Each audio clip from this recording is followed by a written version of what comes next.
Welcome, everybody, to episode 82 of Christian Geeks Rockcast. I'm your host, Steve Chalk, and we got Britt Mooney, and then we also have special guests this time. I just want to thank them. They're the first couple of Christian metal, Les and Joyce Carlsen. Yes. Well, Yes. welcome, Hey, welcome. Good to be here, guys. Yeah. So, So tell me the title of the show again. Because I want to hear it. Christian Geeks Rockcast. Oh, Okay. I think that's beautiful. Christian Yeah. Geek Rock Cast. You're looking at two geeks right here. Yeah. So, So and we're just Christian. the quick background is Steve and I became friends and through basically our wives worked together, but we started hanging out and talking, and every time we talked, we were talking about old Christian rock. And at one point I said, I put together podcasts. Why don't we just do this on a podcast? And so, we really, that's the kind of geeks we are, the kind who are just, even when we're just hanging out, we were at the football game doing it the other night. This is just, even when we're not on the podcast, this is what we're talking about. Yeah. Well, and really just kind of a full circle thing here is the first time we really hung out together Yes. was at the Trenches of Rock world premiere at the Atlanta Film Festival. Yes. Wow. So you met Michael? Yeah. We met Michael and Paul Michael. It was incredible. And It was that's awesome. what I wanted to lead into it by saying, like, this is the first time that we've talked, but I've met Michael and I did a quick little interview for Frontline at the time. And I can tell you, just based on, I mean, there's a lot of great people in the industry, so to speak, but you and Michael are like two of the nicest people that For sure. we've ever met. Yes. So just take that for what it's worth. Yeah. I would agree with that. Amen. Yeah. Amen. Amen to Well, that we for were- sure. We were best buddies, best friends. And when they were together and kind of joking around and talking and stuff, it was just magic. Oh man, I It was bet. the Mike and Les show. That's amazing. I can only imagine. I can only imagine. Well, Yeah. we want. Well, the first thing I want to get out there is one of the main reasons we want to do. I literally contacted Les and Joyce like 24 hours ago, so we're making this happen really quickly because I wanted to help promote the Kickstarter for Les's new album. If you haven't heard the single, it sounds incredible. So good. I love it. So, but we'll do. There's a link in the show notes to the Kickstarter, but we want to make sure. And then if you see if you can look on Letz's background there, if you talk, you'll show up in the video. Say Okay. Oh, yeah. There it is. There it is. Let's there it is. I'll move your hand down Free there will. a little bit. See, Title. there's a guy in the cage, and he's got free will to get out, but he's Door's open. standing there, and the door's open. But anyway, Sweet. So So when cool. this comes out, when this debuts, this podcast, you've got just a few days left, really. I mean, right now as we record, it's 6 days left to get in on it. So Yeah. go check it out. If you loved Bloodgood, if you loved Les's first project, you're going to want to get in on this. So anyway, getting that off the chest. thanks, Steve. You're Yes. welcome. Thank you. That's Thank the you. marketing coming out. Marketing degree is coming out in me. Brilliant. I love it. All right. So But- when I was thinking, it was kind of short notice, but when I was thinking about this interview, I don't know if this is a pro or a con, but I'm thinking, okay, there's a whole documentary about you guy, about Bloodgood and a lot of your background. You've done your own kind of podcast, YouTube or whatever that was, when you did that for Frontline for so long. You've done this a lot. And I was trying to think, like, what could we ask him that hasn't I was thinking been, the same thing. that hasn't been. All right. So here's my first question. Okay, here we go, Britt. What got you into theater?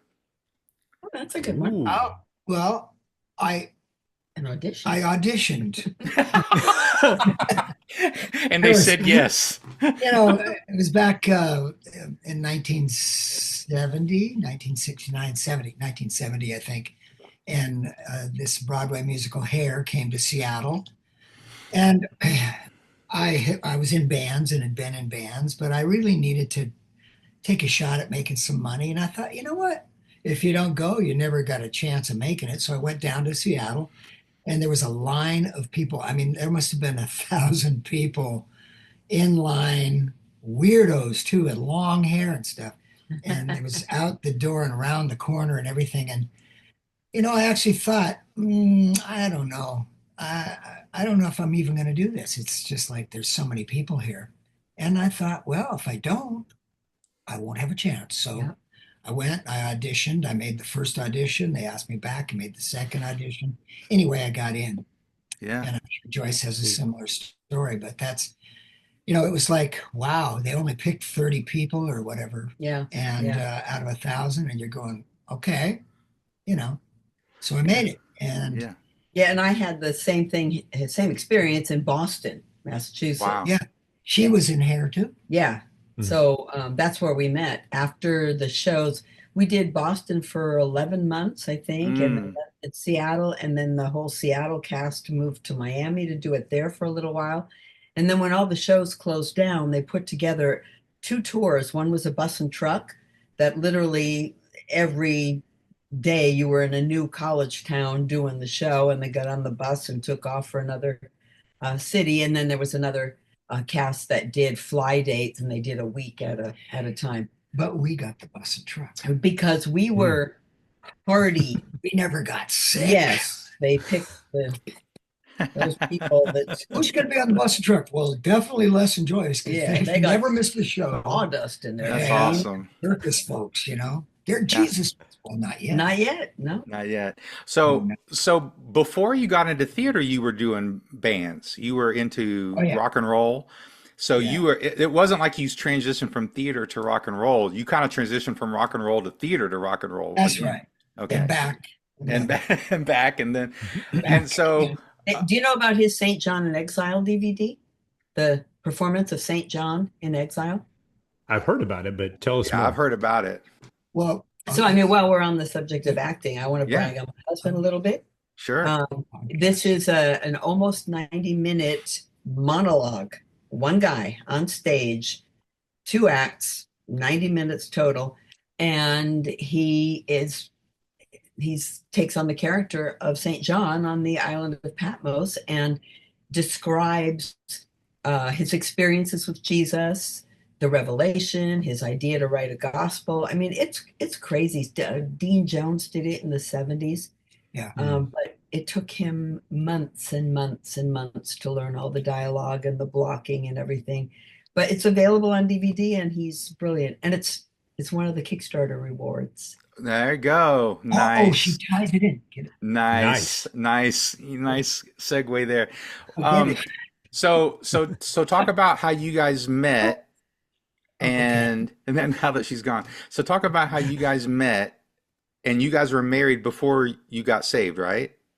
Yep. Yeah. Am I remembering that? So how did you guys meet? What was that whole Well, situation like? We met in hair. In Right. Kalamazoo, Michigan, Yeah. where they flew everybody in to rehearse for the show for the bus and truck, and that's Yeah. where we met. And I saw her, and I was like, okay. Yeah, that's a whole other So story. anyway, A long yeah, one. that's how we met. Yeah. And then after the show, we moved to where he lived in the Pacific Northwest and started doing bands, club bands. Yeah. Yeah. He sang, And he had a band and of his we own. weren't Christians, No. so you can imagine. Right. Yeah. So we had separate bands, and then we ended up, after getting sick of being away from each other all the time, we put one band together, and we were together for, I don't know, 10 years, 12 years we did that. Yeah, 12 Okay. years in clubs. Wow. Did hair So for did you- 2.5 years in clubs. Did you just tour the Pacific Northwest or the West Coast, or did you go nationwide?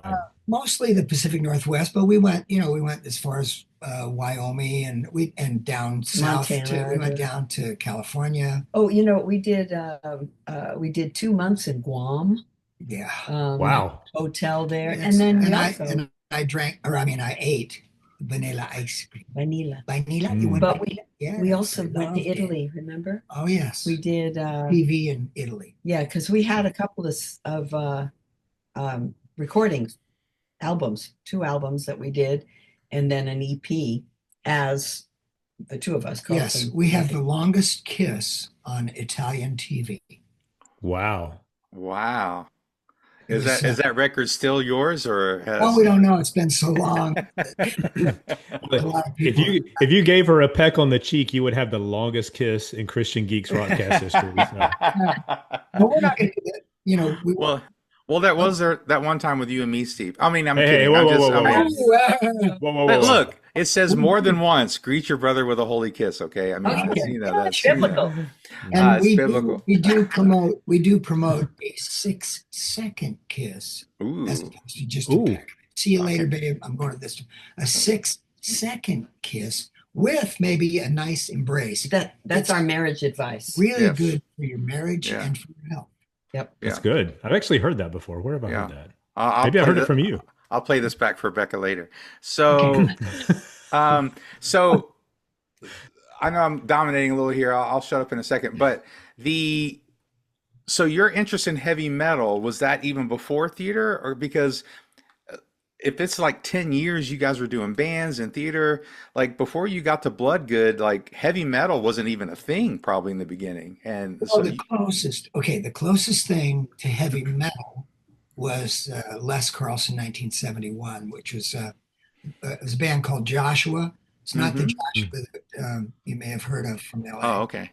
but it was really pretty. It was pretty heavy actually at the time. Um, and I did that album. It was produced by Michael Butler, the owner of Hair. Yeah, and like in 1971, Yeah, he did the album, 1971. and then it never really went anywhere or did anything. So Gerda Records, Well, years later. re-released it just, I don't know, 5 years ago, Yeah, 6 years and ago, it and it got was like, we re-released. found a cassette of it, and we put it on a CD, and so it was really, but it was a recording of Les Carlsen pre, you know, Bloodgood, and so it was Mhm. interesting. It It was was pre-club. It was straight out of Hair. pre-club, yeah, pre-club. Pre-club. Wow, So that's speaking big. of club, that's our musical interests. We liked a variety of music and listened to it, but because we were a top 40 band primarily, whatever was in the top 40 is what we did in the Yeah. nightclubs. So So you can tell by the way I lose my walk. yeah, so if it was in the top 40, we probably did it. So it started out with, I don't know, Bee Gees Bee Gees and then ended up with Billy Idol. yeah. So as Wow. rock, and we even went through the disco thing. Boss. Shake your booty, shake Oh, it. I let's mean, we not. went through all of that. Okay.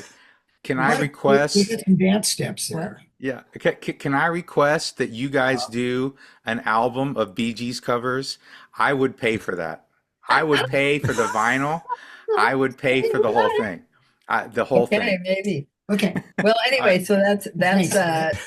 heavy metal. Our interest in heavy metal came as a result of our son, who was 18 at the time that we got saved, and he was a He was a metal metalhead, a really geek. riveted metalhead. He was totally into metal. And we didn't care. He was into metal, but we weren't. We were into pop and all, David Bowie, whatever. I mean, Mhm.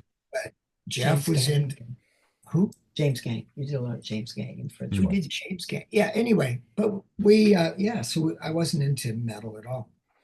And then But I and did then some- I and did then we some got deep- saved. Did some Deep Purple. Are you kidding me? Yeah. That was kind of. And then But- we got saved.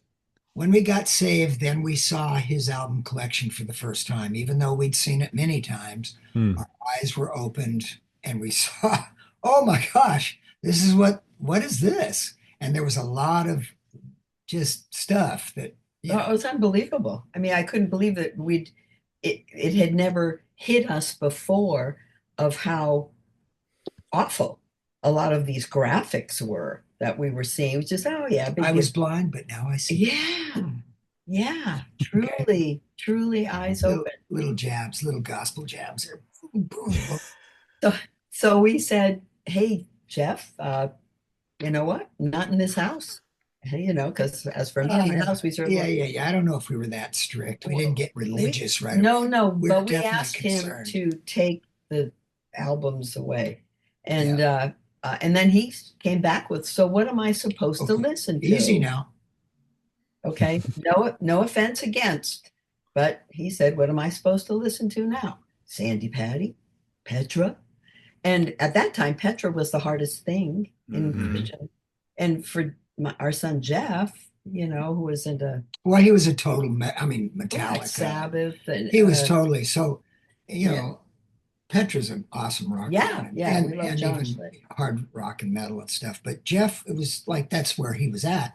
And so I started I started praying and thinking, Lord, maybe I could put together some kind of a theatrical band and get some guys and do theatrics and portray Jesus. And so Heavy I metal for I met some yeah. guys but they weren't believers. And it was like, this is not working because, you know, I'd be writing these lyrics and they'd be go, well, what about, no, no. So then I just kind of put it up, hung it up, and then I got saw this ad in the paper for a white metal singer, well versed in the word, and I Yeah. thought, oh, maybe that sounds like me. So I called and I met Michael on the phone. Yeah. He was going through a similar sort of thing of being drawn to do heavy metal. Michael was Hmm. because he worked well, you saw the Well, movie. Michael's been a Christian. He was a Christian. He was Yeah. trying to think, and I was new. Yeah. Hmm. Anyway, that's So watch the movie. It tells you pretty much in there the Trenches of Rock film. The movie is incredible, Oh, by the way. We've talked about it on this podcast before, but it's really, really well done. Yes. And Watch it again, because there's oh, other. and you just had Paul Rohrback on here. He was in mhm, the movie. that's right. Yeah, we actually I own it. I can watch it anytime I want. That's awesome. Sure. But yeah, if you don't own it, go buy it. That's my advice. Yeah. Buy it right after you go through the Kickstarter for Les's new album, then go buy the movie. Yeah, that's a Just good idea. got to keep Steve, adding the wow, man, That's right. I heard this I guy. know. We He's need good. somebody to help us. He's a real Steve's a real radio guy. Like I've been a guest on radio and they're like you because I'm an author too, right? And Uh, excuse me. And they're like, you didn't mention, like they'll go off the air and they'll go, you need to mention your book more. You got to mention your book every 30 minutes, 30 seconds or a minute or whatever. And I'm like, oh, I don't know the rules, but Steve does. Steve knows. I would probably wow, have a harder time mentioning my album than I do Les's album. you have But an. no. Oh, I have a photo album. Does that count for Yeah, anything? no, yeah. that's good. Yeah, let's look that up. But okay, so this is a question for Joyce. Were you really in like were you into just music in general or did like because you sang on the last album, I think you're integrally a part of this new album. Is this your thing or has this become your thing since being married to Les for so long? Or like how or are you just along for the ride? I wore her down. So She's when I metal. was 7 and 8, I was part of, I used to take vocal coaching from Mary Dawn Studio. And every Saturday, we sang live on the radio. Hmm.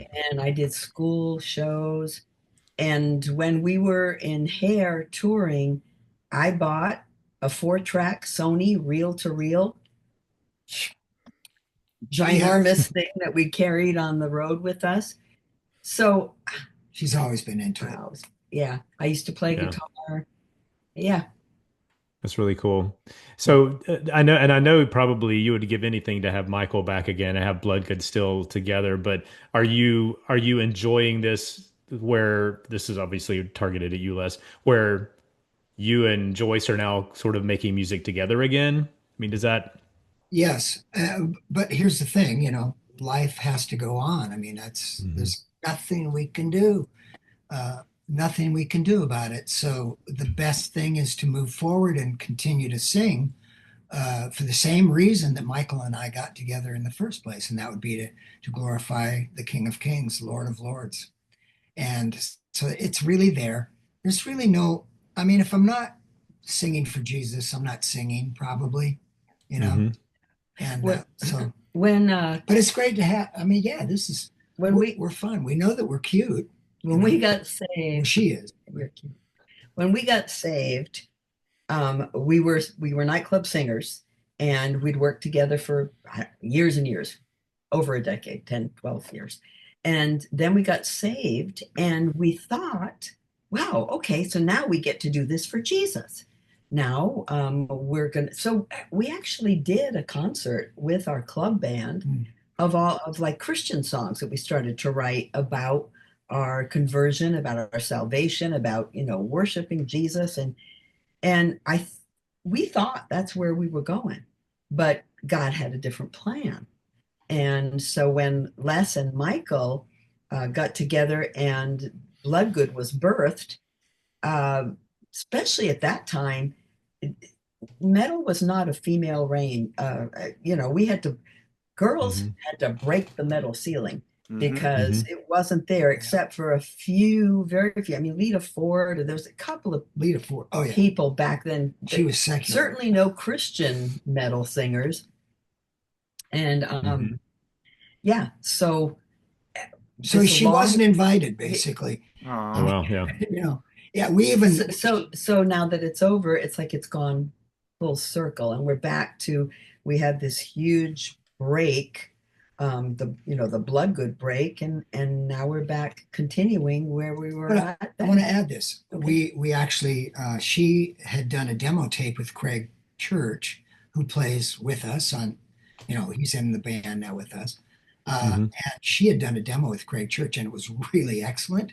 In 89, And we submitted it to 88, Frontline, 1988. but they didn't hear, they said no. Well, they Mm. should have said yes, but I think they said no because they thought, well, Les is with Bloodgood, and Bloodgood is our big baby, and if we have his wife, and it could be. So I think that she really was turned down just because of me being in Bloodgood, really, because she certainly deserved a record deal. Yeah, but And Yeah. also, so now I think it's cool that she's back. And she actually did a song that ended the yeah, first the first album. album. And It she was And incredible. It was that great. was a remake. That was a remake of one of the songs that was that Craig refused. and I did back in 87. But Wow. okay, so imagine in 1987 trying to break onto the scene as a female Christian metal artist. I mean, Would have been awesome. three things going Mhm. against you. So Yeah, but that's it. So anyway, that's why podcasts are so cool because you don't hear stuff like this. I know. I'm Right, I'm Brett? Come I'm on. loving it. Yeah. I'm loving it. We should start a podcast. Wait a minute. Write another book. He can So, write a book. I'll do a podcast. look, man, I will write a book with you any day of the week. That will happen. Okay, so all right, so you asked me before we started recording or Joyce did, what my favorite Bloodgood song was. Oh yeah. And I said, without question, Crucify. Now, I don't you probably haven't listened to it, and that's okay, but we covered Detonation.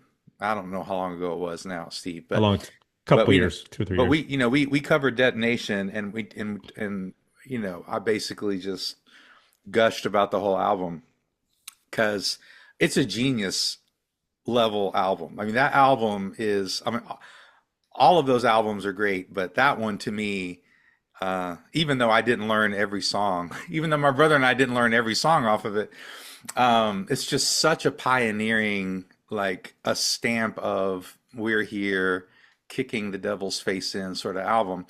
And but Crucify to me, and I'd mean this as a compliment. Crucify is almost like meatloaf, like Christian meatloaf, like the Christian meatloaf. You know, like how like the Bat Out of Hell album was so dramatic and so theatrical, and Jim Steinman classic and all that stuff. Like to me, Bloodgood sort of, I mean, Crucify mixed those elements of your past of theater and drama and metal, but it was also like a super heavy song. And so just talk a little bit about kind of going into that song. I know you did a little bit on the documentary, but um, were all those elements in your mind when you wrote it? Yeah, I think because of the theatrical, wanting to do things that were theatrical, obviously I was, as a writer, looking for things that would work at the time. And the Detonation album, we did the first album and it was really, really a great record. You Yeah. know, Hmm. Daryl Mansfield produced it. But the second album, um, I just wanted to really, and this was my idea. I wanted to uh, produce the album with Michael and I and David, basically. And I told the record company, just leave us alone. Just rent us a studio, like get us a stage and a studio, put our amps in there and leave us alone. And we're going to bring you a great record. And they said, yeah, okay, and they gave us $20,000 for everything. I mean, Wow. everything that included that. I mean, everything, studio time, rent, Wow. everything, sandwiches for lunch. But um, Snacks. so we go in there like guys going to work with our hard hats and our lunch pails, and we're going to go in and we're going to create 10 songs and we're going to put them together. And I'm thinking theatrically the whole time because I've actually set the album up where we're on a stage rehearsing. We're Mm. not we're not just in a circle or in a room. We were set up on a stage and we got into it that way. And I think that that had a lot to do with the magic. And I use magic as not a non-spiritual term, but just really, it was blessed. We prayed, we rehearsed and we imagined. So we were actually thinking of theatrics while we were creating that song. So naturally, Crucify and Messiah and Eat the Flesh and Holy Fire, those things just turned into a rock opera, Mm-hmm. basically. Hmm. It happened in that place, in a studio with a stage built on it. I mean, so guys, you know how to make it happen. That's how you make it happen with a group of people. Yeah. That's so. Is that a good answer? That's a great answer. And just one follow up. So back now or even then, because I'm a songwriter too, and and I've had this experience where you get to this place where you can just write a song and you feel like it that didn't come from me. Yeah, You know oh what I yeah. mean? Like, did that happen a lot back then? And was Crucify one of those where you just felt like, I don't know where that came from? I mean, even though maybe you had the elements of what the style of what you wanted to do, Yeah. like, was Crucify one of those? Yes, but I went to the scriptures on Oh, that sure. because a lot of the I mean the story itself is already told. Right. So I had to just fit it. I would make some changes, but I mean it's from the Word of God, and that's another reason that it has so much impact. Um, but yeah, you'd have to move things around that were a Yeah. little out of order and stuff. But I never added anything or took anything away. Oh, yeah, no. Told the story. Um, but yeah, that's basically it. But what you're talking about is this inspiration that comes from God, comes Yeah, from the yeah, Holy Spirit. yeah. And to me, as a songwriter, I do not doubt that. I mean, I have a place in my heart where I can just say, uh, I'm just going to sit down and listen to you, Lord. I'm listening for this. I have this idea, or I'm hearing this music, and I just shut down and listen. And that's how I write. That's how I get my lyrics, and I'm totally confident that He'll give them to me because He loves me, and He knows I'm a mouthpiece for Him. So He gives me stuff. I like that. That's awesome. I know I didn't get asked this, but I'm going to answer it anyway. Um, so my favorites, like Except the Lamb, is probably my all-time favorite because it's like the first song I ever heard by you guys. And that album, I think came out when I was like 15 years old. And it was very, I won't say life-changing, that maybe is a little too dramatic, but it was the first time I had ever heard anything really like that because I'd heard Striper before, but this was something different. And and so that was, but then I would say the song that I sing in my head more often, probably at least once a week, is Top of the Mountain. It's always just rattling around in Oh, there such a somewhere. great So song. Yeah, Such a great song. Yeah, yeah. That's yep, it's a good one. Yep. yeah. That's a great, great song, and that's a Jackson, Carlson Jackson. I think Michael had a little bit to do with it in there too. But it Mm. was mostly Paul and I that wrote that. And it was one of those where I remember going to Paul's house. I had written the lyrics and I had the melody, and I went over to his house. Sometimes he would give me music first. This one I had the melody and the lyrics, and I went to him, and he backed me up, and yeah. So that's how we put that together, and then So it ended up in the studio, and we did it. let's talk about Paul for a second because I think one of the things I was surprised about as I've heard interviews with you and so forth is how early on Paul was involved with the band before he actually became a member of the band. And that Yeah. was one of those things that took me by. So I mean, I was a liner notes guy, but I didn't always look to see who wrote every song. But Well, I mean, it's a great story. yeah. Mike and I, when we were putting Bloodgood together, we had to make some money, and I had a whole truck full of PA and lights from my previous life. I mean, I had a big truck full of PA and lights, Yeah. and so, and I was a sound man at the time, and just really into sound, had lighting and everything. So Mike and I basically contracted out to a local band called the Boybs, and that's Paul was in that band. So we were his roadies Mm. Hmm, and his tech guys for his band. And that's wild. in the course of hanging out with them, we told him that we were going to do a Christian band, and Paul thought that was crazy. But and I said, so give me some metal music, Paul. Give me something, and I'll write a song to it. We need some material.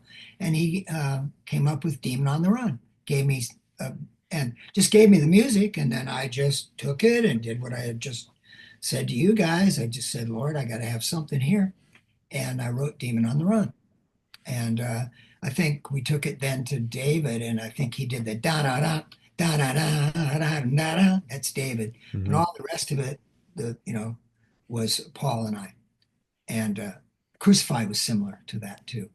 And by the way, the band didn't think that Crucify was going to be on the album because they didn't think it was a strong enough song, Mm.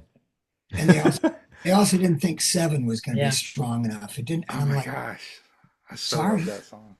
See, when I Yeah. believe in something like that, I go, no, no, we're doing these songs. We have to do these songs. Yeah. Well, I think Crucify and I think Seven turned out being one of our most legendary tunes. I'm not bragging. I'm just saying there's this thing No, they're inside me that great. goes, Yeah. when you believe in it, you push past the naysayers, and you get it. That's Have what you you got to ever do. seen the Rock Theater, the two CD or two DVD set of Hmm. Oh, I wore that thing out.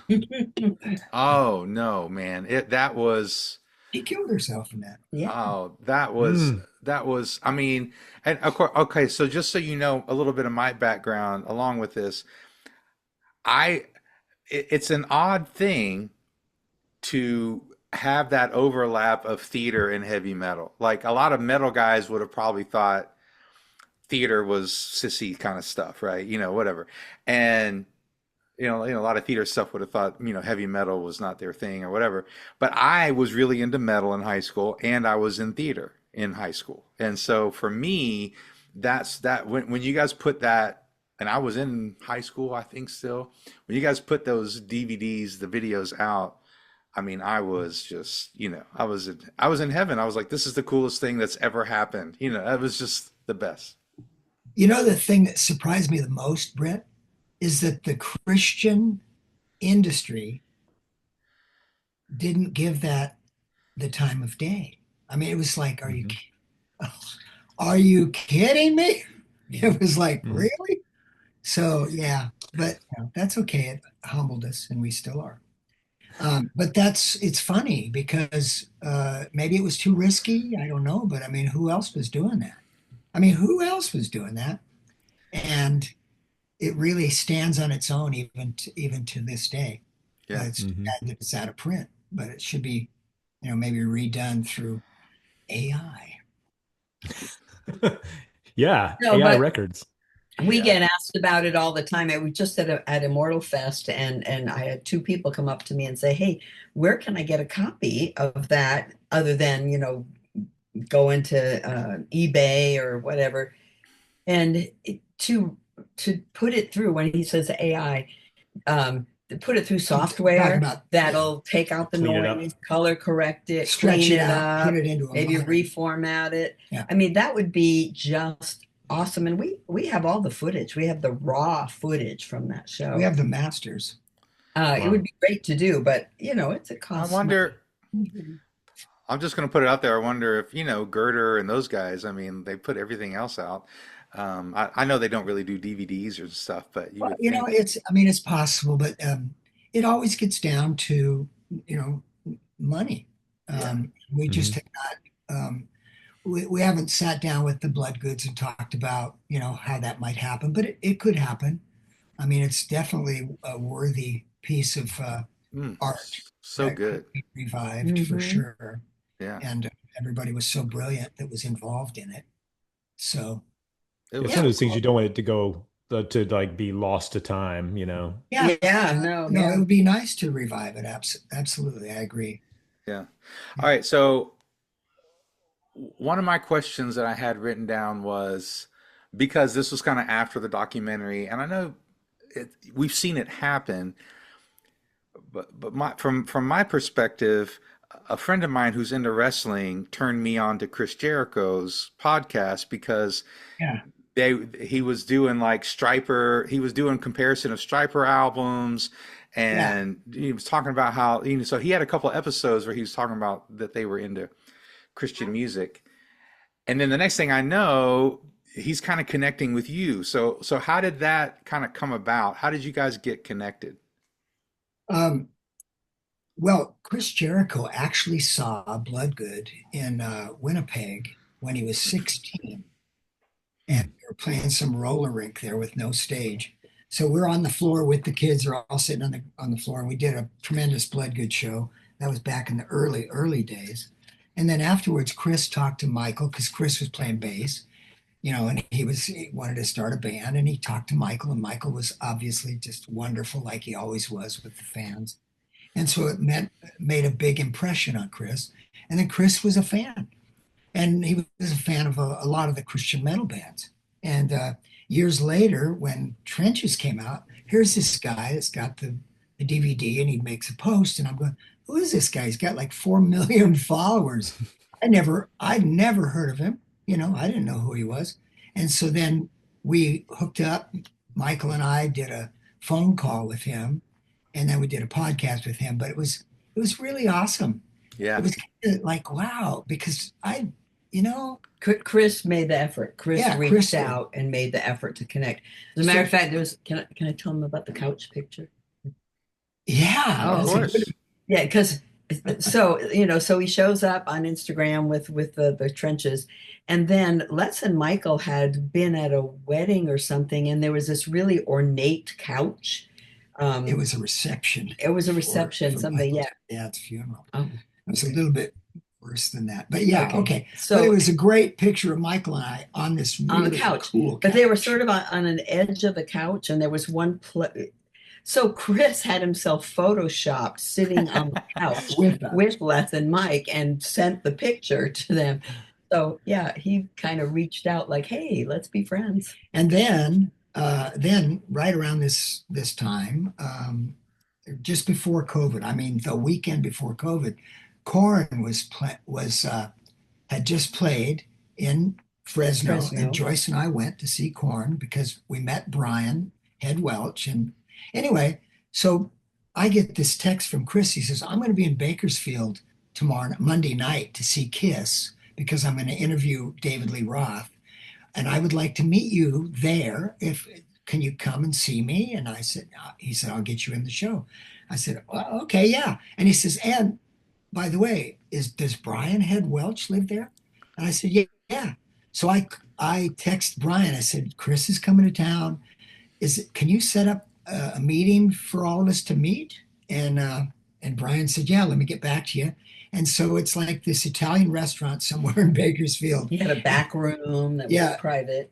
I was going to say that. Yeah, it's a back Oh, so room. And I'm much. thinking, oh, this is just a rock story, right? So yeah, we go there and uh, I'm waiting for Chris. He comes in, he gives me a big hug, and it's like that's the first time we met for real.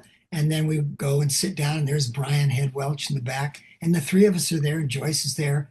And it's just this really cool meeting. And we've got the Trenches of Rock DVD, so we get a photo session with them, and it's just was unreal. But ever since then, we've kind of been tied together. So yeah, and Chris is really has become a really good friend now to That's awesome. That's so Joyce cool. We, and the pl- we Bloodgoods. And played on his cruise. Oh Uh, yeah. yeah, so we were- yeah, James Durbin. He put us together with James Durbin and from American Idol, and Hmm. James was in Quiet Riot for a bit. yeah. Anyway, yeah, he's been very helpful. And we're doing a movie that Chris is producing. Don't tell the name. No, because Okay, we I don't can't know. tell you the name, but the name is so cool. You're gonna have to Wait, tune can I in. guess? No. Go ahead, L guess. Less is more. How about that? Is it Yeah, less is more? Is that's that right. it? No, I'm I kidding. don't know that she's even correct in holding me back, but um, anyway, yes, Chris is doing a documentary film on the history of Christian rock. It's going to be out next year sometime. But we in Seattle 2 weeks ago, Chris came to Seattle with his camera guy and his producer and shot me for 2 hours and interviewed her for 45 minutes. So I recovered from the bullet wounds and shot me for 2 hours. He's Stop. still alive. Okay. Anyway, it was really cool. So he's going to have That's a awesome. documentary film out. And it's you heard it first on your Yeah, and podcast. he's working with the guy who is doing the Striper documentary. Oh Yeah. Oh, yeah. it's what you weren't supposed to say. I wasn't supposed to say that. No, I just you can say whatever you want. But it's Well, I gonna be contribute. cool because I anything contributed that to the Chris does Striper. works pretty well. Yeah, You what? what? Well, I was going to say I contributed to the Striper documentary, and we have like side bets on how long it's going to take to get out. So, but I think it's just because Striper's so busy. Mhm. But yeah, I mean, I think it's Dave, great what's when the guy's name? people. What's the guy's name? Chris. I don't Oh, remember. I don't okay. remember his name. I But remember his first. I think what's great about people like Chris Jericho, and I think about like Howard Benson from Killswitch Engage, and I think about all these You mean Howard Howard guys Jones. with Howard oh, Jones? Howard Jones. What did I call him? Howard Howard, Johnson. Howard Johnson? Ho no, Hojo, that's a I was hotel. for sure. close. He For said sure. Benson, which He is said Benson, yeah. which Oh, Oh, Benson. He did say Benson. You're right. You're right. sorry. Yes, Howard Howard Jones. Jones. But the fact that he's like, and you think of Brian Welch, and you think of all these guys who have so much notoriety, showing so much love to what I reluctantly call an industry that we all were very close to. You were in it. We were big fans of it, and we're kind of, circling the stratosphere of it. But it's really cool to see it down the road this far. Like I said, I was 15 when your first album came out. I'm 54 now, which, a little bit of water under that bridge, but it's like, but seeing like all these people showing so much love and affection for the stuff that we loved and appreciated so much back then. Yeah, and you know what? Howard and Chris and Brian have been so supportive uh, of us in a lot of ways. So yeah, I Well, mean, okay. So a little bit of trivia. You know, Rich Ward, that's in his band. yeah. Mhm. I went to high school with Rich Ward. Oh, you Oh, serious? The Duke? kidding.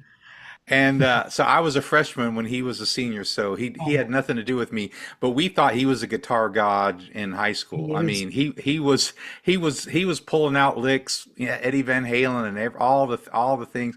And I remember him listening to Stryper in the back of the bus. I rode the bus with him because he was in my neighborhood, Uh, and he would listen to Stryper and sing Jesus, King of Kings, that song, Jesus. He's back there just rocking out on the old cassette, with a Walkman. I got And to tell you, I just was like a few months ago. I saw I've seen Fozzy 3 times, and I went and saw them in Fresno. And those guys are great guys. They're believers of, I think, for the most part, they are believers in the band. But they're a band that you just love to be around. They really are the real deal. And man, Rich is amazing, Oh, and he's such a he's totally into it. We had this conversation about, he's drinking all this stuff that keep him nice and trim, and he's just in top shape, and he plays and jumps around. He's the coolest rock and roll guy. Him and PJ Billy. Farley Oh, and PJ, Chris yeah. Jericho and Billy Billy. and the drummer, gosh, what's his name? Uh, anyway, they're awesome, and they're a fantastic band. But the energy that they have, especially Mister uh, Mister Rich himself, the Duke, is fabulous. yeah, it's so Fabulous. good. Well, very cool. So what can you tell us about the new album that maybe we haven't been able to get? Like just give us some insight on that and tell people why they should go to Kickstarter and get on this. Okay, so I think that this album, for me personally, is a culmination of a lot of experiences between myself and Joyce. But speaking for myself, I'm finally old enough to realize that things, when you're talking art, it's like a diary of your life. And I'm not afraid to do things anymore. I got nothing to lose. I'm in the red zone. I'm going to see Jesus fairly soon. You know, I don't know when. I could live to 105 or whatever, but I'm 76. Okay. And so I'm putting things in there that I feel like I've earned the right to put into a musical endeavor. And this is going to be a culmination of a lot of things. There's going to be some styles in here, and there's going to be some blending of guitar and strings and double guitars, vocals and blues, rhythm and blues, vocal chops, classical sounds, in your face metal sounds, double kick drums. I mean, it's just, it's to me, and there's some storytelling, song called Epic that I'm just so excited about. I played it for Chris Jericho, and he said, "Dude, this is the best song you've ever written." I'm going, I've understood that I've written some cool stuff, but Chris is down for it. So I'm excited about it. And you're not going to be able to put it in any keyhole or anything. It's just what it is. But it's definitely rocking, and it's got metal chops, and it's just got a lot of texture. And so I'm excited. And it's got a lot of different content lyrically. Mm. And it also has my wife, Joyce, who sings some super, you heard it in Free Will. She's Hmm. singing a little higher than I am, and I'm already as high as it gets. And there's just something that happens when we sing together. Hmm. That's another whole dimension that we have a little bit more of that on this album. So yeah, be a part of Kickstarter and make it happen. Yeah, Oh yeah. I missed some of what you said. We had to go. Yeah, we're caregivers for Mm. Mama. I have my mother's 100. Mm. Yeah. Wow. She lives with us, and I heard her bells. So see, So she's back. she's back. Yeah. So there's a lot of he's probably a lot of variety on this, but the messages are every song, has a message that is strong, either geared towards someone who is a non-believer or a pre-believer, but also messages to encourage people. And there's a couple of songs that are just slice of life. What's it like to be a Christian and just live normal day to day life and, give glory to God just by washing dishes. So I think it's interesting. It's going to be an Yeah. interesting. We'll Yeah. see. We'll Yeah. see what people think. No, that's fantastic. So I saw a video you posted recently, both of you, where you've got 150 years of musical Hmm. history between the two of you. What keep is this like you're just going to keep making music? Because I mean, a lot of people are saying like, yeah, you're in your 70s. Why don't you just kick back and enjoy life? It's like, is it just in your blood and God's just got so much to say? Yeah, yeah, that's true. I mean, that's it. And when you put that kind of experience together, and I think Joyce pointed out that the influences that we've had throughout our life, and we're still running with the big boys. That means we're going to take all of that influence. We're not 20, we're not 25, we're not 30, we're not 40, we're 76. So you're going to hear stuff in this that comes from all of that input. That's all. And, it's Yeah. kind of interesting. The mix of what is happening is pretty interesting. Plus, we really like making music. I mean, it's like, when you have a hobby or a sport or something that you share with the person you love. We both love to make music and we both love each other. And so doing it together is a lot of fun. I mean, Yeah. I don't see us stopping until, you know, Have you ever seen that movie Avatar when they're talking about the way they were flying and then you came in and you banked and you dove down and you got that's us. And once in a while she says to me, you a baby. Oh, that's all so cool. so yeah, that's who we are. I mean, we love to be creative and we flow pretty well together. We've got that thing that happens too that makes it, harder to get to a point or a place, but that's not the center of it. The center Mhm. of it is we both are like two kids in a sandbox and we just love to play, and it's pretty amazing that we are even, I mean, thank you, Jesus, for my wife. She's awesome. Yeah. That's great. Well, I let me just I don't know about other people. I think I'm probably one of many, but let me just say I think it's a gift that you guys are playing music together in this stage in your life. It's a gift Mhm. to us because I know my wife and I love ministering together. I love working together on things and when you're doing things together and with God, like uh, I don't think some people understand what a gift that can be. And so to see you guys doing that, I know for me has been just so encouraging. And I know we're kind of wrapping up here, but I'll just say that just a thank you because both of you, but Les, you have consistently had this pure heart to just be creative, do creative things, but with a purpose to speak truth and to lead people to the love of Jesus through it. And that level of consistency, man, is so inspiring to me.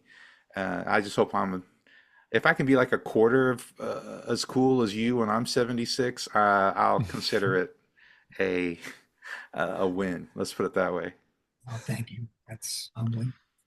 Yeah, God is, I mean, Jesus changed our lives.